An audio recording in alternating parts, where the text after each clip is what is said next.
I'm joined today by Albert Nicholls, a man who, dare I say, has long experience in the life science industry, having worked in large US multinationals with MedSurg and Stryker in corporate sales leadership roles before becoming the managing director with Orthofix. And more recently, Albert has taken to working with early stage life science startup and spin out companies such as Enterobiotics, Carcinotech, BioLiberty and NAMI Surgical, to name but a few. Welcome, Albert. Morning, Ewan. Good morning. Good morning. And actually, how is the weather up by? I take it you're in Aberdeenshire, are you? I'm in Deeside, yeah. It's warm, muggy and overcast. So okay. Summer, in other words, for Deeside. Okay. Good fishing weather in my book, so that'll do. Indeed. Indeed.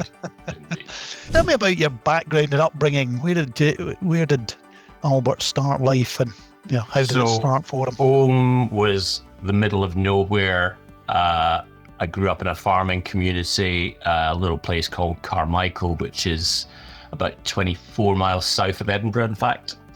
And went off to the local school, studied a lot of French, German, Latin and Greek, I seem to remember. Went to university, started doing a medieval French degree, changed to finance, and then went on and started my career as a pharmaceutical sales rep. So where was university then? University was Edinburgh. Right, okay, very good. And then, university, so Edinburgh for the French part, and then Glasgow for the finance part. I switched both subject and city. So, yeah. A long time ago, Ewan. Fair enough. What got you interested in life sciences? It doesn't sound like either of those degrees or areas of study would necessarily kind of lead you automatically into life sciences. So how did that happen? No, not at all.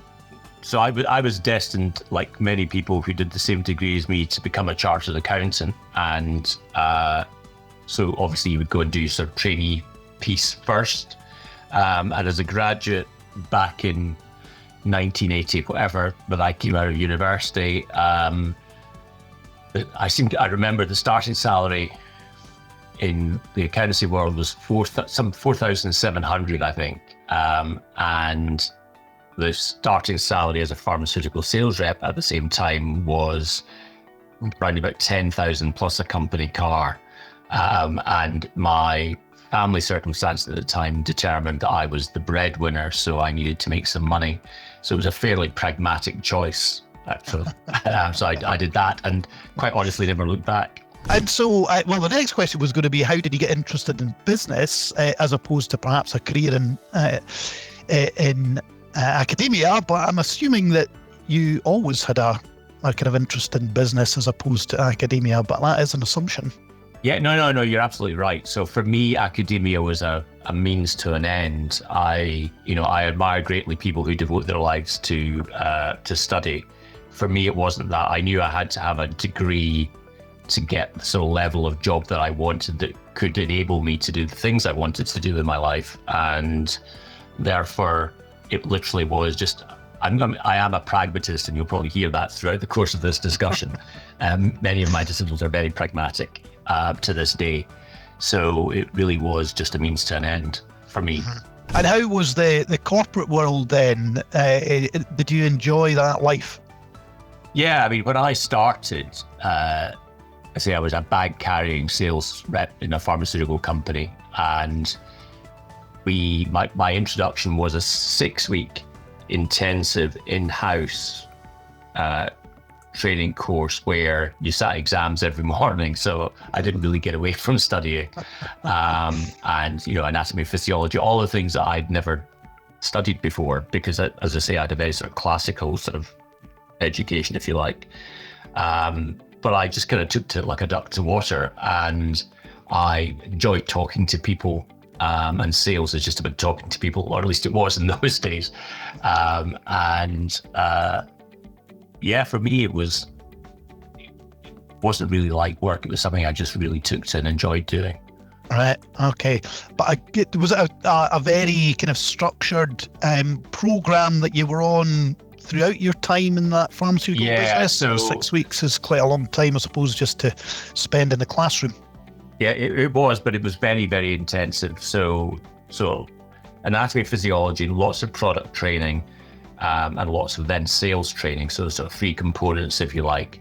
And at the beginning, you knew nothing, and at the end, you were doing mock detail selling situations where you role played. So a lot of that. So you sort of leave your modesty and reticence at the door and just sort of throw yourself into it, I think.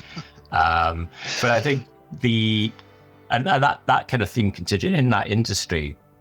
They do take their training very seriously because, and as I moved into medtech, even more so, because in medtech, I wasn't just sitting in front of a doctor talking about the benefits of whatever medication I was promoting.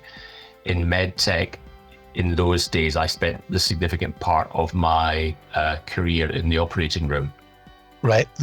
So not touching the patient, but in the background, advising the team, the whole surgical team, on whatever the equipment was that they were using that I was involved with. And there, you can't afford to make mistakes, clearly. Hence the really intensive hothouse training. But an example of that was when I moved to Stryker in the early days. We had, flew all the way to New York from rural Scotland. I took a pay cut to take the job because I was persuaded it was the right thing to do. And on arrival, we sat an entry exam where the pass mark was 95%. And when we got there, we found out that if we didn't pass that exam, we were sent home with no job. So it's a fairly stark situation. I don't know why I'm laughing. Well, yeah. I had a wife and family at the time, so it would have been a good situation to return.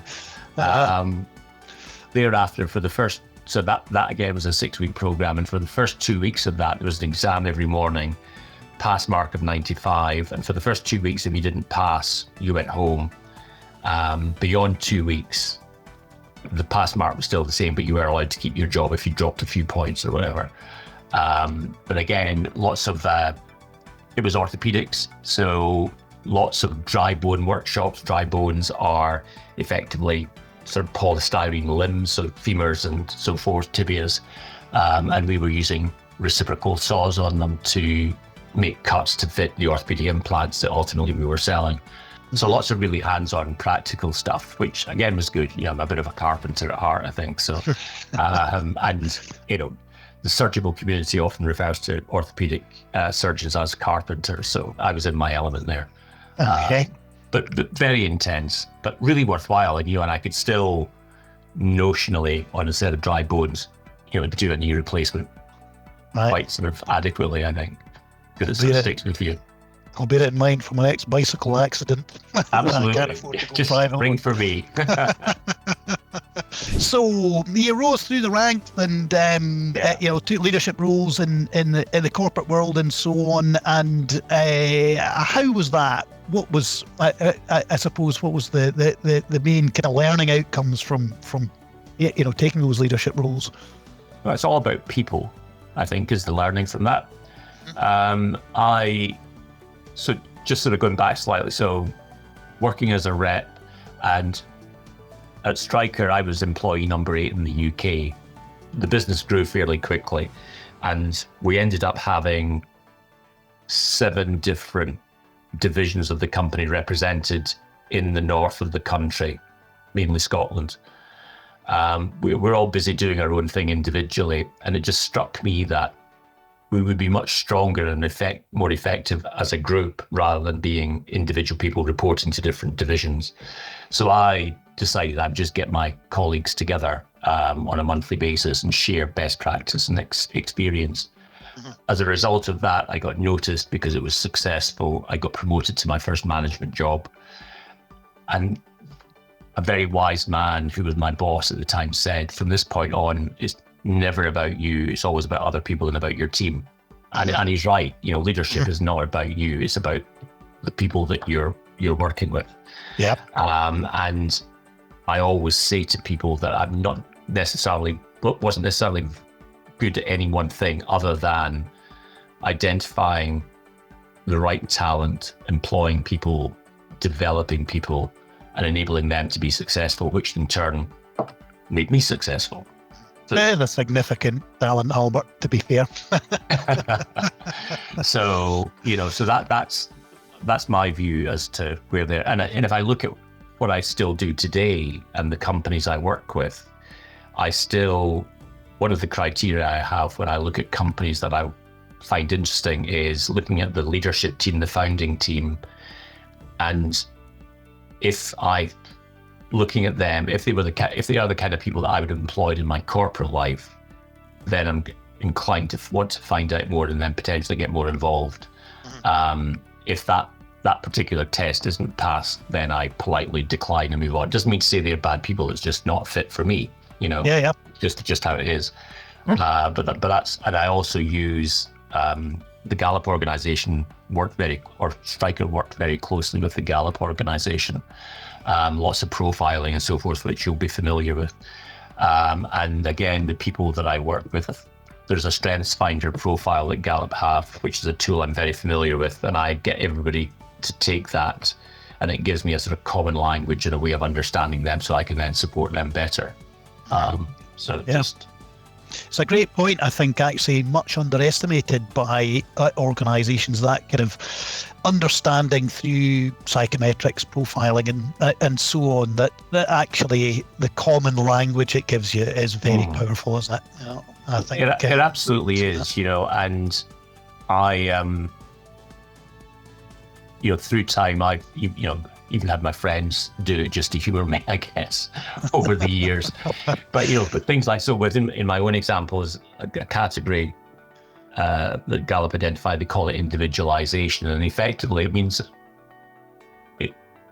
what it means is that as an individual, I'm just instinctively able to adjust my kind of communication style to suit the audience that I'm speaking to. It also enables me to identify, and going back to my point about hiring great people, it really helps with that as well, because I, again, instinctively kind of get to the heart of people, I guess. And it works really well. So, so therefore, when you're working with other people, depending on the role that you're looking at, you can then help people fit into the jobs where they'll excel and be the best version of themselves professionally. You mentioned BioLiberty as one of the companies I work with, and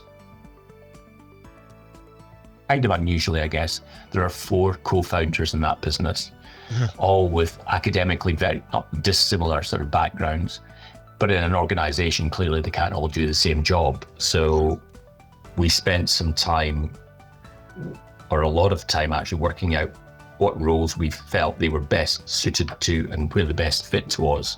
And I'm delighted to say that having done that a couple of years ago now, the company's progressing well, and each of those guys has fitted into the roles that we assigned them. And being able to do the thing that you do best means they enjoy what they do and so forth, and therefore everybody's happier and the company's more successful. A lot less stress and strain than being the round peg hammered into the square hole. Yeah, absolutely. And it often happens, in a sales career, a lot of people in sales think that you need to be the sales manager or the sales director to be successful. But actually, I completely disagree, because some of the best salespeople are just not, man managers. They're just not. So one of the things I did at Stryker was I built a whole career structure for sales reps so that they could still get that sense of progression, but without actually ever really doing a different job. Yeah. And I think it's important that you allow people to do the thing that they're best at. I think, yeah, absolutely. I think man management has been the ruination of many a good salesperson, and it's usually just down to ambition, which is understandable as well. But fundamentally, it's a very different job, and there's a number of aspects to it which tend to perhaps rail against some of the talents that a really kind of hot salesperson has. So definitely. Interesting. Definitely. What got you interested in early stage companies then? What was the trigger there? So having retired at 50 out of my corporate life, moved back to Scotland, had a house in Aberdeen, so came back here. And one of my frustrations as a young guy was, despite the great career I'd had, there wasn't really, in the 80s, the opportunity within that industry to progress up the kind of corporate ladder without, leaving the country, as it were. So I had this idea that maybe I could, given that I'd had all this international experience, I could maybe bring some of that and help companies based in Scotland to grow and evolve and stay in Scotland and create the opportunities that weren't there when I was a younger guy. So that's where it started. I got involved with organisations like BioCity, as it was at the time, Pioneer Group now, Scottish Enterprise and so forth. And just bit by bit, I did a lot of like networking, I guess you would call it, just to sort of become known and just offered my services kind of pro bono, basically, so that because I, having left Scotland all those years before, I didn't really have a network that was established anymore. So I had to rebuild that and get to know people, get to know the investors, get to know the companies and so forth. And I was very lucky. I've been very privileged to be introduced to some great people over time, and and support those companies. Like you mentioned Enterobiotics. I met James McElroy, when he was still a student, and sort of developed a sort of mentoring relationship with him over time, and that was enabled by Opportunity Northeast and the folks there who made that initial sort of introduction, and BioCity also. And I think the thing about Scotland is today the ecosystem in Scotland is incredibly supportive, and people are happy to support without necessarily looking for anything in return. And so for me, that's developed into what is now, as a sort of a non-exec director, really. So what do you see your purpose as within an organisation as a non-exec director and chairman? So the way I always describe it is that I could talk at great length about governance and so forth, and that's a part of it for sure. But I see the role of the board, the non-execs, and the non-exec chair, which is the role I normally fulfil, as being the enabler of the exec team. So making sure that these guys are supported and have the resources that they need to do whatever it is that they're doing, within their business. And it's I think you have to be very careful in that role, because oftentimes, certainly in the work that I do, I'm working with younger folks who, for many of whom, it's maybe their first or second job actually, and they're creating a company. And that's, I've got huge respect, because I've never created a company. I've worked in corporate, I've never created a company, so I have huge admiration for these folk. But you have to be really, really mindful that you can easily, inadvertently, always take advantage of that situation and impose your own thoughts on them, and they swallow it up, and it's like food, and off they go and maybe down a wrong track. So it's about enabling from the sidelines, allowing them and their potential to shine through, and just making sure that they don't go down any dead ends or fall off the tracks at any point in time. So it's like stabilizers on a bike, I guess. But very much as an enabler, that's where I see it. What do you see as being the kind of typical challenges that face those early stage organizations and entrepreneurs? So I think the very first thing that a lot of people fail to do is, right at the very, very, very beginning, when they have an idea, is not enough people truly undertake proper customer discovery. Right. And so therefore they make an assumption that for their idea there will be demand in the marketplace, whatever that marketplace is. And that's just absolutely not true. So one of the things I liked about working with the BioCity guys was they have their accelerator program, and the very first thing they do day one, week one, is that they set out a stall whereby they challenge all these entrepreneurs to undertake customer discovery and speak to people who might be potential customers of their product or service. And that's, people hate it because it's really, really tough. Because and the hardest part is that people might just say, no, you're talking nonsense. There's just no need or no demand or whatever. And then you're back to the drawing board. So that's the first piece. And then the second piece is that, and it depends whether you're a first-time founder or you're a seasoned entrepreneur. But generally, just knowing which way is up and what do you need to do to create a company. And I don't mean incorporation per se. I just mean the different functions that need to exist. Things like HR, like recruitment, all of these things that you've never done or thought about before, just making sure that you approach those in the right way. And then, of course, the favorite topic, fundraising. And I think where Scotland is particularly good, and unlike a lot of the rest of the UK, through organisations like Scottish Enterprise, we support our early stage entrepreneurs with small pots of money, grant funding, that they can take an idea and they can explore it, and they've got the cash to do so before they need to go to investors, because at the very beginning they're not investor ready, so no one's going to put any money in. But I think that's where Scottish Enterprise comes in and helps them explore that idea. We then have a very strong angel network of investors.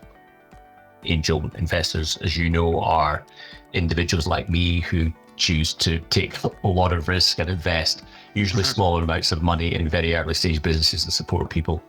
And then obviously you move on to the more established funds and so forth.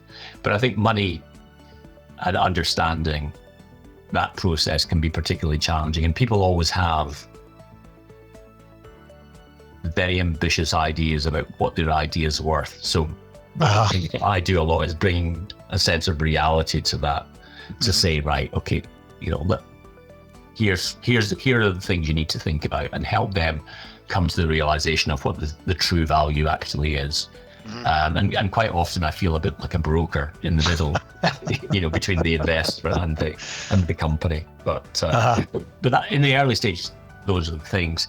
And then the other big challenge that people have is if they haven't led teams of people and they get investment and they quickly build a team, how do you manage people? Yeah. And that, from your business, because you supply the people, but not every founder, not every entrepreneur is a great sort of leader of people. Yeah. And so it's managing that and supporting that and allowing people to develop their own potential, as it were. Do the right job, as you'd said earlier on. Oh yeah, do the right job. Because I think it doesn't mean to say you can't be a founder.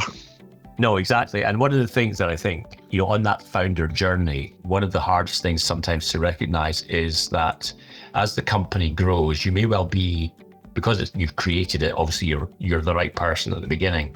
But as the company grows and you become successful, it doesn't mean to say that you're the right person to be the CEO all the way through the journey. And it takes a lot of self-reflection and awareness to understand that in order for the company to win, you might not be the person to lead. Yeah. And that can be really hard to come to terms with. Yeah, I think so. A little bit. I mean, there are some kind of fairly strong comparisons to that, and those sales individuals, for whom the ambition is there, but the realities of doing the job are probably not. But as you say, it can often, I suppose, be quite a challenge for somebody to accept that fact and actually to get the best out of themselves. Keep themselves in a space where they really are a major contributor, as opposed to put themselves in a space where they'll find it very difficult, they'll probably not enjoy it, it might make them hate their own business.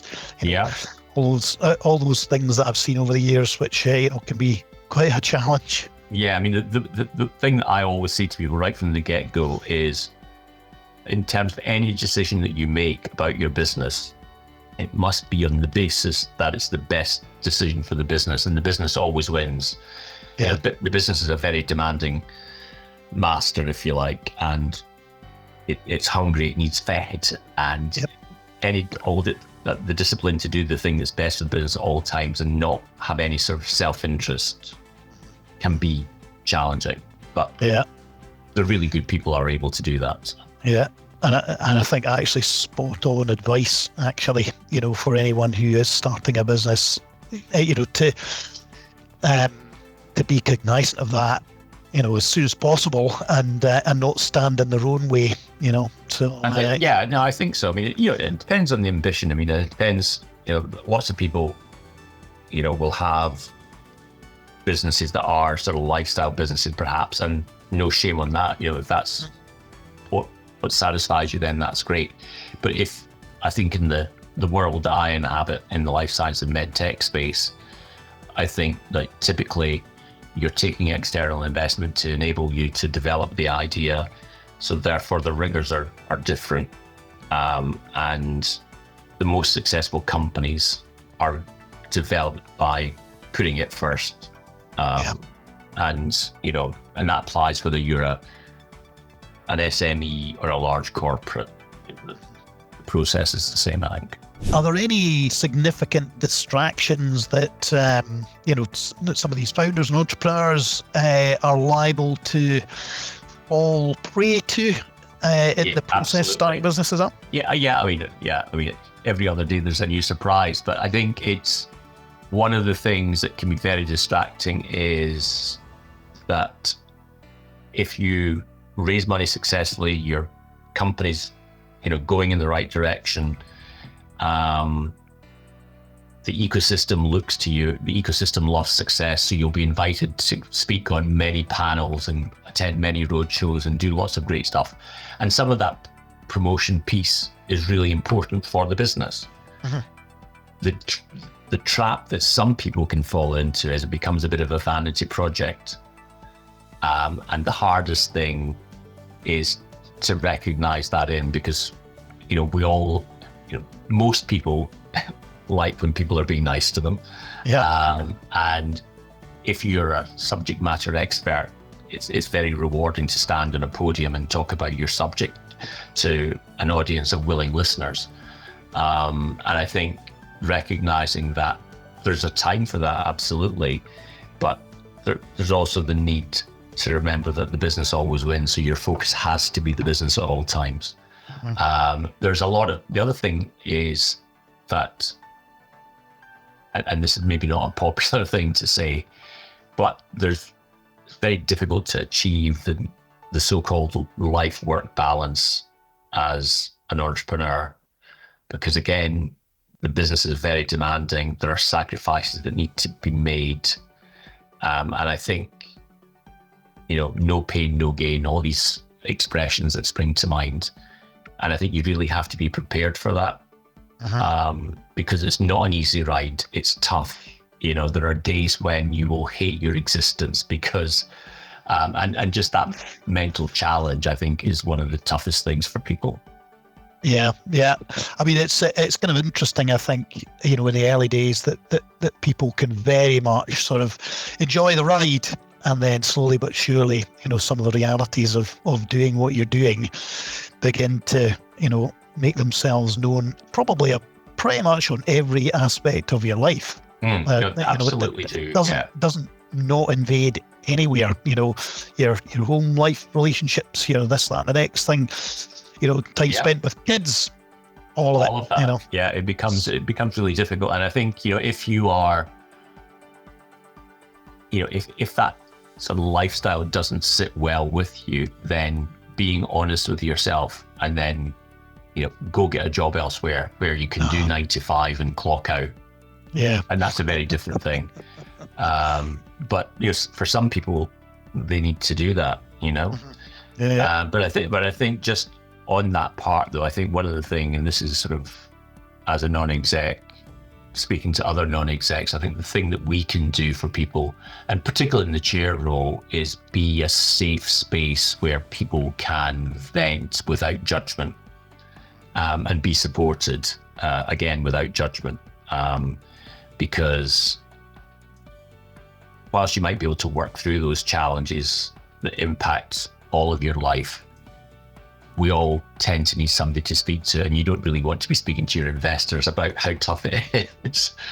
So speak to your board, and get it off your chest. That would be my advice. If you had an opportunity to go back in time, give yourself advice about the journey you've been on and so on and so forth, what would it be? I think be more confident in your own judgment. I've never been one who's been afraid to make decisions, because I've never been afraid to admit the decision is wrong and then change tack. So I've always been fine with that. But internally, I've always struggled with, who am I? And I think it's because, growing up in rural Scotland, I had a primary school where the entire school was only some 20 odd people. You don't have that same sort of self-confidence, I guess, growing up, perhaps, that if you're exposed in a larger world. So I've always second-guessed myself. Now, to the outside world, people would never perhaps see that, but I do. And I think it would just be have more faith, I think, because actually, with the benefit of, I'm 62, so with the benefit of that life behind me, actually, I've made some pretty good decisions along the way. I've got lots of stuff wrong as well, but I've done okay. So just have more confidence. On balance, it's all worked out, and on the upside. Yeah. So far, there's still 100 is a long way away, so still got another 14 years. So. Is there anything that you would change in the ecosystem or about the ecosystem or whatever that would make it better? So I think, yes. So I think the ecosystem is very supportive. I think perhaps we're not tough enough, though, in terms of the feedback that we give. And what I mean is, there are sometimes people that you meet who are trying to develop an idea or so forth, and very quickly it becomes evident that it's just not going to go anywhere. And we tend to be inclined to feed those people in the same way that we feed other people with bits of grant and so forth. And rather than just giving a hard no, we tend to allow people to sort of roll on for longer than we should, I think. Perhaps find that out themselves. And I say that because, one, because of the Gallup piece, I have no empathy. And having had an American corporate kind of upbringing, you tend to be a bit more hardline, and make those decisions more quickly. But I think we can allow things to last for too long. But there are, the unbalance, and one of the reasons I think it's important is that we have a very limited pot of resource at our disposal. Budgets get cut every year. So if we said no to more of the stuff that's probably not going to work, we would have more to give to the stuff that is going to work. So I think it's a balance piece. But we have, I would like to give a shout out, to organisations like Scottish Edge, for example. It was the final last Friday. I was lucky to be invited on Thursday to the first day of the final. And across all sectors, it's an incredibly supportive and nurturing organisation. And it takes people who have got absolutely no business experience or background and helps them have the confidence to develop their idea, to learn how to speak to people, to raise investment, to do all these things at a really early stage. And I think things like that are unique to Scotland. And I do think it's really important that an organisation like that particularly is protected. So what next for you, Albert? I'm assuming retirement's a way off. Well, retirement from...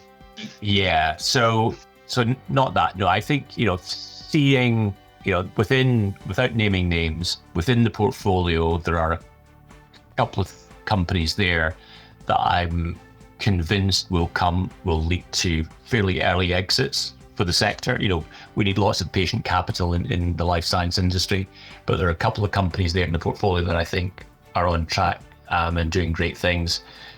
I'm very, very lucky that I work with a wonderful range of people. So just helping them continue to develop, that's the future. But I'm always open to, I like things that are new and different, and if every day you learn something different. And I think being open to that is what keeps me interested and happy. And young. And young. Yeah, go on, you said it. Young. Yeah, well, within reason. Absolutely. Well, listen, thank you very much, Albert. That has been a really insightful and enjoyable conversation for me, at least. Hopefully for you too. Yeah, no. Thank you. Enjoyed it. Thank you very much.